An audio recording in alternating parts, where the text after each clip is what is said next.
ఇంత పెద్ద తమలపాకుని నాకు తెలిసి మీరు లైఫ్లో యూజ్ ఉండరు guys. This is almost the size of my face.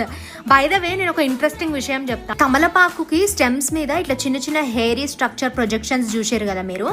నేను వాటిని ఏమనుకున్నాను తెలుసా, అవి వాటర్లో పెడితే మంచిగా రూట్స్ వస్తాయి అని అనుకున్నా. కానీ దాని రియాలిటీ ఏంది తెలుసా, వాటికి ఏం సపోర్ట్ లేనప్పుడు ఒకవేళ గోడకు పెంచుతున్నామంటే ఆ గోడని ఈ ప్రొజెక్షన్స్ ఏవైతే ఉన్నాయో అవన్నీ హోల్డ్ చేస్తాయి అనమాట. ఎంత గట్టిగా అంటే you can see it guys. నేను నార్మల్గా మీకు తీసి చూపెడదామని చెప్పి తీస్తుంటే పెయింట్ కూడా వచ్చేస్తుంది అనమాట. అంత గట్టిగా హోల్డ్ చేస్తున్నాయి ఇవి.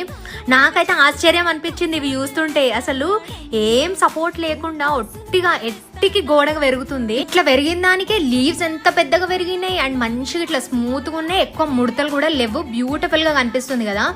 ఇంకొకటి మన ఇంట్లో ఉంది సేమ్ తమలపాకు చెట్టే. దానికి స్పూన్ ఫీడింగ్ వేసుకుంటా, దానికి సపోర్ట్ కావాలని చెప్పేసి వైర్లతో కడితే ఆ లీవ్స్ ఏమో ముడతలు